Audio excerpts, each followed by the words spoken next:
I'm okay, I'm fine. Kincana, Kincana, teng neng neng neng neng. Ku menahan rasa sakit, rasa sakit. Few moments later.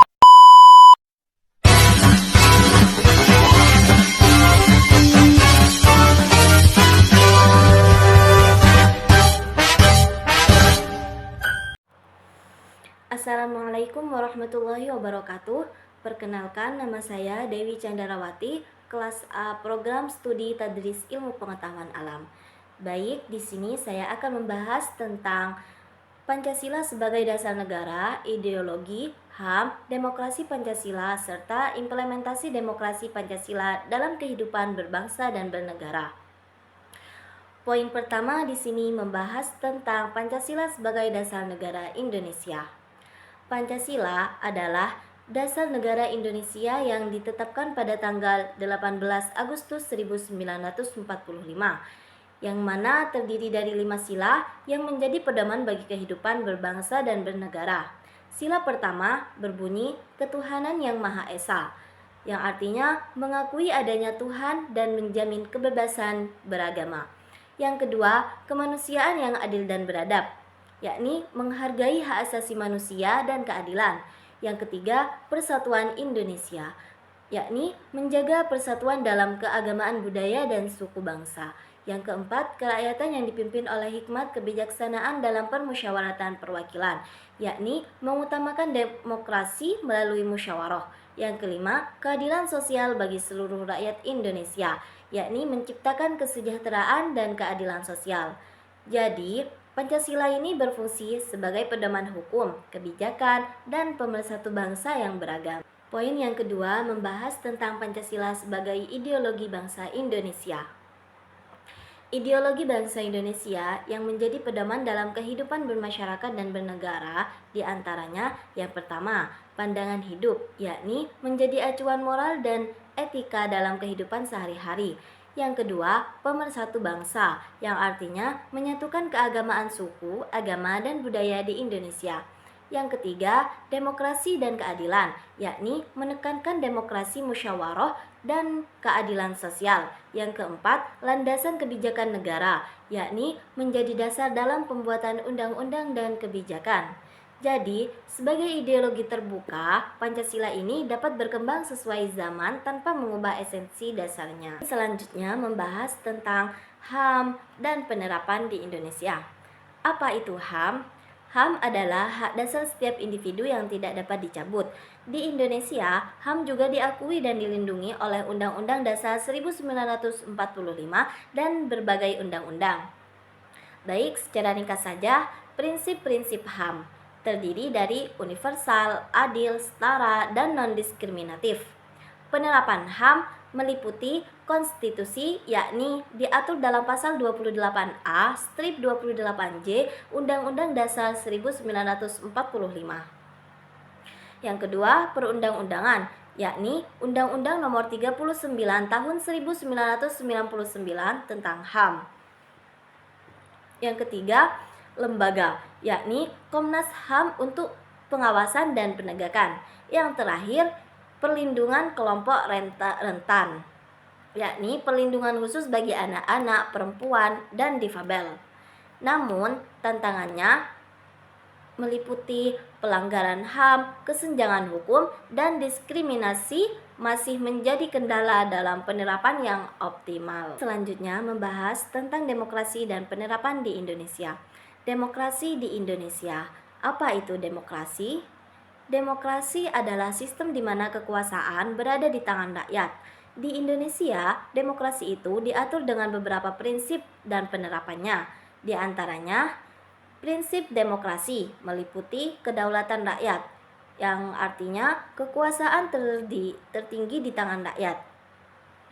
Yang kedua, kebebasan berpendapat, yakni rakyat bebas menyuarakan pendapat. Yang ketiga, persamaan di hadapan hukum, yakni semua warga negara setara di mata hukum. Yang terakhir, musyawarah dan mufakat, yakni pengambilan keputusan secara kolektif. Penerapan demokrasi meliputi pemilu, yakni pemilihan presiden, legislatif, dan kepala daerah setiap 5 tahun, yang biasanya itu. Yang kedua, sistem presidensial, yakni presiden dipilih langsung oleh rakyat. Yang ketiga, kebebasan pers, yakni jaminan kebebasan berbicara dan media. Yang terakhir, otonomi daerah, yakni desentralisasi pemerintahan ke daerah. Namun, demokrasi dan penerapan di Indonesia ini juga memiliki tantangan yang terdiri dari politik uang, korupsi, dan partisipasi politik yang rendah masih menjadi kendala dalam demokrasi di Indonesia. Selanjutnya membahas tentang bagaimana demokrasi Pancasila diterapkan dalam sistem politik Indonesia. Demokrasi yang berlandaskan nilai-nilai Pancasila yakni terdiri dari 1. Kedaulatan rakyat, yakni rakyat memilih presiden, legislatif, dan kepala daerah melalui pemilu setiap 5 tahun. Yang kedua, sistem presidensial, yakni presiden dipilih langsung dan bertindak sebagai kepala negara dan kepala pemerintahan. Yang ketiga, musyawarah untuk mufakat, yakni pengambilan keputusan dilakukan melalui musyawarah di DPR dan MPR. Yang keempat, pemisahan kekuasaan, yakni kekuasaan eksekutif, legislatif, dan yudikatif dipisahkan untuk menjaga keadilan. Yang kelima, partisipasi masyarakat, yakni rakyat berperan aktif dalam politik melalui partai, organisasi, dan media. Tantangannya berupa politik uang, korupsi, dan menjaga budaya musyawarah tetap menjadi tantangan dalam penerapannya. Pembahasan selanjutnya adalah contoh penerapan demokrasi Pancasila di berbagai aspek kehidupan politik, ekonomi, sosial, dan budaya. Penerapan demokrasi Pancasila dalam berbagai aspek kehidupan. Yang pertama, aspek politik. Contohnya, pemilihan umum. Rakyat memilih presiden dan anggota legislatif secara langsung, mencerminkan kedaulatan rakyat. Contoh selanjutnya, musyawarah di legislatif, yakni pengambilan keputusan di DPR dilakukan melalui musyawarah untuk mufakat. Aspek ekonomi, contohnya kebijakan ekonomi berkeadilan, yakni program bantuan sosial untuk masyarakat miskin dan pengembangan usaha mikro. Contoh selanjutnya yakni koperasi, mengedepankan gotong royong dan musyawarah dalam kegiatan ekonomi rakyat. Yang ketiga, aspek sosial. Contohnya adalah program kesejahteraan sosial berupa seperti program Keluarga Harapan PKH untuk meningkatkan kesejahteraan masyarakat. Contoh selanjutnya, akses pendidikan, yakni beasiswa untuk pelajar dari keluarga tidak mampu, mencerminkan keadilan sosial. Yang terakhir, aspek budaya. Contohnya aspek budaya ialah pelestarian budaya lokal, yakni festival budaya dan seni untuk menghargai keragaman budaya. Dan contoh selanjutnya yakni dialog antar budaya, yakni meningkatkan toleransi dan pengertian antar berbagai suku dan agama. Jadi, demokrasi Pancasila itu diterapkan dengan fokus pada keadilan, partisipasi masyarakat, dan penghormatan terhadap keragaman untuk menciptakan masyarakat yang harmonis dan sejahtera. Poin yang terakhir membahas tentang refleksi pribadi mahasiswa terkait nilai-nilai Pancasila yang diterapkan di lingkungannya. Refleksi pribadi mahasiswa tentang nilai-nilai Pancasila. Yang pertama, ketuhanan yang Maha Esa. Refleksinya ialah menghormati perbedaan agama dan kepercayaan, dan menciptakan lingkungan yang harmonis melalui saling menghargai. Yang kedua, kemanusiaan yang adil dan beradab, yakni terlibat dalam kegiatan sosial dan pengabdian masyarakat, serta membangun empati dan kepedulian terhadap sesama. Yang ketiga, persatuan Indonesia. Menjaga persatuan di tengah keberagaman dan aktif dalam organisasi yang mempromosikan dialog antar budaya.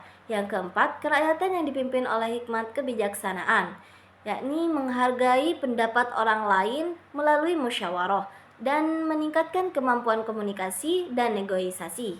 Yang kelima, keadilan sosial bagi seluruh rakyat Indonesia.